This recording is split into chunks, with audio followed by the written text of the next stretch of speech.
मौर्योत्तर काल। मौर्योत्तर काल का पहला वीडियो जैसे हम देख चुके हैं, उसमें हमने मौर्योत्तर काल के विदेशी, क्योंकि मौर्यों का विघटन के बाद दो टाइप के राजा स्थापित हुए, एक देशी और विदेशी।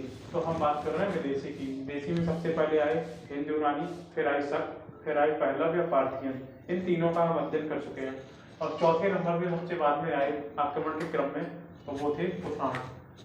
कुषाण एक्चुअली मध्य एशिया की यूची जनजात से बिलोंग करते थे, यानी यूची जनजात के थे, मध्य एशिया या चीन के आसपास क्षेत्रों से।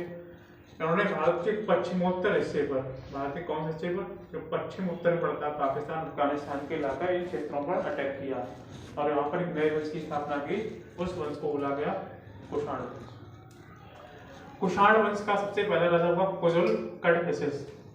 ध्यान रखना, ये इस वंश का प्रथम संस्थापक या राजा था। और इसने कौन से कॉइन चलाए? कॉपर कॉइन चलाए थे। कुषाणों के बारे में ध्यान रखना, एग्जाम में पूछा है कॉपर कॉइन इन्होंने चलाए, सही बात है।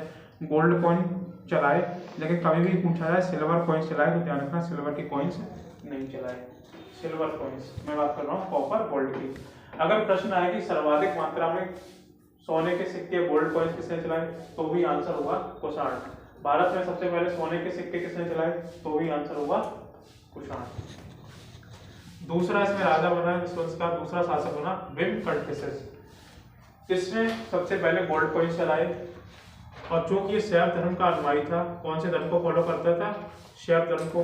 तो इसी वजह से इसके सिक्कों पर नंदी की, बैल की, शिव जी की चित्र अंकित हुए मिलते हैं। क्यों? क्योंकि कौन से धर्म को फॉलो करता था? शैव धर्म को। इसके बाद राजा बनता है कनिष्क प्रथम, आगे भी चर्चा करेंगे। फिर वाशिष्ठ या वस्कुषाण, फिर हुविष्क, फिर कनिष्क, हालांकि इधर सिग्निफिकेंस नहीं है, फिर वासुदेव, फिर कनिष्क थर्ड, और फिर वासुदेव द्वितीय। तो देखो आपको क्या याद रखना, मैं बता दूं। फर्स्ट याद रखो कॉपर कॉइन चलाया, दूसरे क्या याद रखो शैव धर्म चलाया, गोल्ड कॉइन चलाया, प्लस इसने थोड़ा विस्तार किया, पंजाब और तक्षशिला पर अधिकार कर लिया अटैक करके। तो इसलिए कभी कभी बोला जाता है ये इस वंश का वास्तविक संस्थापक था। तो क्वेश्चन बन सकता है कि कुषाण वंश का संस्थापक कौन था? कुजुल कड़फिसेस। वास्तविक संस्थापक कौन था? विम कड़फिसेस। क्यों? क्योंकि पंजाब तक्षशिला पर भी अधिकार कर लिया। सबसे प्रतापी राजा इस वंश का था कनिष्क प्रथम, सबसे प्रतापी राजा, प्रतापी। इस वंश का अंतिम को याद रखना, अंतिम था वासुदेव द्वितीय। आपको 1, 2, 3, 4 के बारे में याद रखना। आइए बात करते हैं सबसे प्रतापी राजा कुषाण वंश के कनिष्क प्रथम। इसका शासनकाल 78 ईस्वी से लेकर 105 ईस्वी तक चला। इसकी उपाधि देख लेते हैं, तो इसकी उपाधि है देवपुत्र, सहानुसाई, समुद्रगुप्त का प्रयाग लेके स्तंभ लेकर उससे एक नाम मिलता है सहानुसाई, और एक है सानानोसाव। थोड़ा चीनी जनजात है, तो चीन से थोड़ा बिलोंग करता है, इसका चीनी जैसे नाम है, चीनी स्टाइल में सानानोसाव। अब देखते हैं, इसकी राजधानी थी पुरुषपुर, पेशावर तथा मथुरा। अगर कभी इस वंश की राजधानी पूछी जाए कुषाण में कनिष्क की, तो राजधानी ये है। ठीक है।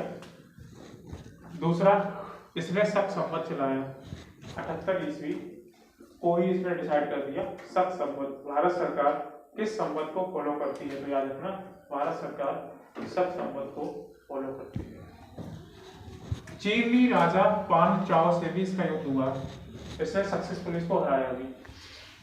आगे इसकी कला शैली, क्योंकि ये विदेश से आया था, तो अपने साथ कुछ कला शैली लेके आया। कला शैली क्या है? मूर्तियां निर्माण करने की कला, यानी मूर्तियां बनाने के तरीका को कहते हैं कला शैली। तो दो शैली विकसित हुई है, गांधार कला शैली, एक मथुरा कला शैली। गांधार कला शैली में क्या था? काले स्लेटी पत्थर का यूज करके मूर्तियां बनाई जाती थी, क्योंकि ये बौद्ध धर्म को मानने वाले थे ये कनिष्क। तो बौद्ध धर्म में काले स्लेटी रंग के गांधार कला शैली में बौद्ध की योग मुद्रा की मूर्तियां बनाई इसमें, योग मुद्रा में बैठे हुए बौद्ध, यानी बौद्ध की मूर्ति। मथुरा कला शैली में लाल बलुआ पत्थर से मूर्ति बनाई गई। और ध्यान रखना, बुद्ध की पहली मूर्ति के निर्माण की गई है, वो मथुरा कला शैली में ही निर्माण की गई है।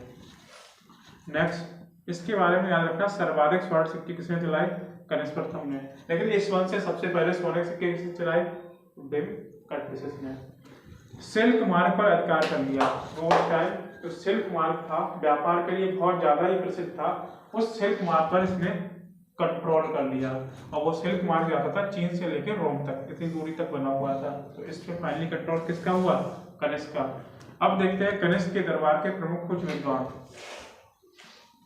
नंबर 1 चरक। चरक ने उस टाइम लिखी चरक संहिता, आपको पता है चिकित्सा सरल चिकित्सा पर आधारित है। अश्वघोष। अश्वघोष ये रही है कुंडल वन में चौथी बौद्ध संगीत होती है और इसकी उपाध्यक्ष कौन बनते हैं? अश्वघोष। और इस बौद्ध संगीत के अध्यक्ष कौन थे?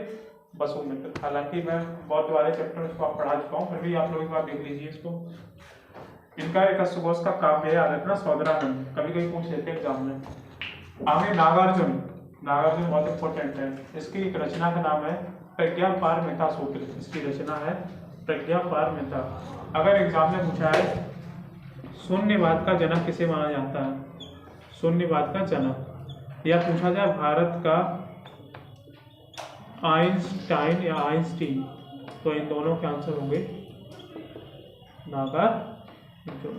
तो नागार्जुन के बारे में ध्यान रखना। ठीक है फ्रेंड्स, आपका ये कुषाण वंश या मौर्य उत्तर काल कंप्लीट होता है। अब मिलते हैं आपके नेक्स्ट वीडियो में।